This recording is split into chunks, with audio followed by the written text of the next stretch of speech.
नमस्कार, खबरिया टॉप में आप सभी का स्वागत है। मैं कुमार रवि। चंद सेकंड का ये वीडियो आपने मुझसे रूबरू होने के पहले ही देखा। इस वीडियो को देखकर क्या समझ में आ रहा है? वीडियो में आपको यही दिख रहा है, गाड़ियों का काफिला है। जी हाँ, सरकारी गाड़ियों का काफिला है। सरकारी गाड़ियों इस तरीके से यहाँ श्रृंखलाबद्ध होकर इस कैंपस में खड़ी हैं। जी हाँ, राजधानी के परिवहन विभाग यानी परिवहन आयुक्त कार्यालय के कैंपस में ये सरकारी अफसरों की, सरकारी बाबुओं की, सरकारी कर्मचारियों की 4 पहिया गाड़ियां हैं। इन गाड़ियों में कॉमन क्या है? ये सारी गाड़ियां दरअसल इलेक्ट्रॉनिक व्हीकल्स नहीं हैं। ये पूरी तरीके से डीजल या पेट्रोल से चलने वाली गाड़ियां हैं। फिलहाल ये गाड़ियों की बात या डीजल, पेट्रोल या ईंधन की बात मैंने क्यों की? दरअसल मामला ही ऐसा है। कुछ दिनों पहले देश के प्रधान सेवक यानी प्रधानमंत्री नरेंद्र मोदी ने सोना आगामी 1 साल तक नहीं खरीदने के लिए मौजूदा वैश्विक परिस्थितियों का हवाला देते हुए कहा कि सोने का जो प्रयोग है वह कम किया जाए अपने दैनिक जीवन में। इसके साथ ही साथ उन्होंने सबसे महत्वपूर्ण जो बात कही, खास तौर पर सरकारी कार्यालयों के लिए, उससे जुड़े अधिकारियों के लिए और राज्य के शासन प्रशासन से जुड़े पूरे सरकारी तंत्र के लिए, जिसके लिए असंख्य रूप से सरकारी गाड़ियों के काफिले का इस्तेमाल किया जाता है। उन्होंने यही कहा कि किसी भी तरीके से जो ईंधन की बचत की जाए, यानी कि बेवजह के जो गाड़ियों के काफिले हैं, जिनकी संख्या है, उनको कम किया जाए। चाहे सवाल मंत्री का हो, सांसद का हो, विधायक का हो, जनप्रतिनिधि का हो, शासन के उच्च अफसरों का हो, या फील्ड के अफसरों का हो, या फिर कर्मचारियों का हो, या फिर किसी तरीके का सरकारी मीटिंग को लेकर अलग अलग गाड़ियों में अफसरों के आवागमन का हो। उनका यह कहना था कि 2 दिन बाद से ही इसको लेकर मशक्कत शुरू हो गई।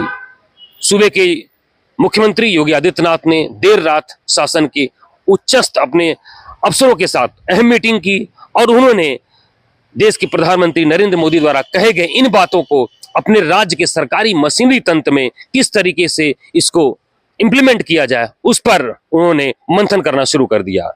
और मौखिक रूप से उन्होंने अपने अफसरों से यह भी कहा कि संबंधित विभाग इस पर विचार करे, एक डायग्राम बनाकर उसको एक रोड मैप बनाकर इस पर तैयारी की जाए, क्योंकि उत्तर प्रदेश का शासन का मशीनरी तंत्र जो है वह काफी बड़ा है और यहाँ पर सरकारी गाड़ियों का बहुत व्यापक तरीके से इस्तेमाल होता है, चाहे मंत्री हो, चाहे मुख्यमंत्री हो, चाहे जो भी हो। फिलहाल उन्होंने इसको लेकर एक दिशा निर्देश दे दिया है। इस पर धीरे धीरे करके सरकारी विभाग या सचिवालय जो हो या शासन के जो अधिकारी हों, वो उस पर होमवर्क करना शुरू कर दिए हैं।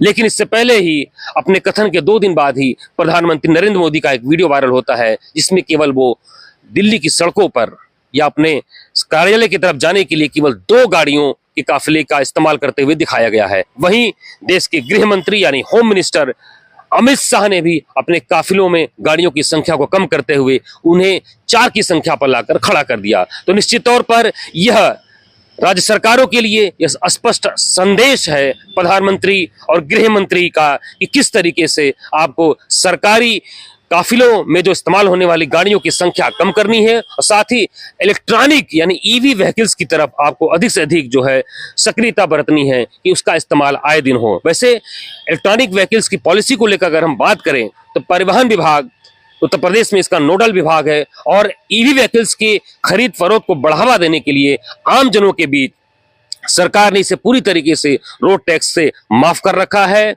और साथ ही अगर देखा जाए 2 पहिया वाहनों के खरीद पर 5,000 रुपये का सब्सिडी है, वहीं 4 पहिया अगर कोई इलेक्ट्रॉनिक व्हीकल्स वाहन खरीदता है तो उसे 1 लाख रुपए की सब्सिडी दी जाती है। लेकिन सवाल यहाँ पर सब्सिडी की नहीं है, सवाल यहाँ पर यह है जो विभाग यानी ट्रांसपोर्ट विभाग उत्तर प्रदेश का जो इन सारे ईवी व्हीकल से जुड़े सब्सिडी का काम देखता है, अनुदान का काम देखता है, गाड़ियों की मॉनिटरिंग करता है, किस तरीके से पॉल्यूशन को कंट्रोल करना है या किस तरीके से गाड़ियों से जुड़े जो कागजात हैं उनको देखना है, इन सबको मॉनिटर करता है, उसके तंत्र से जुड़े जो अफसर हैं, चाहे विभागाध्यक्ष हो, चाहे ट्रांसपोर्ट कमिश्नर हो, चाहे शासन के अधिकारी हो और चाहे आरटीओ हो, एआरटीओ हो, पीटीओ हो, आरआई हो या इतना बड़ा जो सरकारी बाबुओं का जो जो काफिला है, वह इलेक्ट्रॉनिक व्हीकल्स की गाड़ियों को कितना इस्तेमाल करते हैं। सवाल यह भी उठता है, सुधार अपने विभाग से शुरू होगा, यानी कि जो आपको हमने दिखाया अमल यहां से करना होगा। वैसे विभागीय जानकारों की बताएं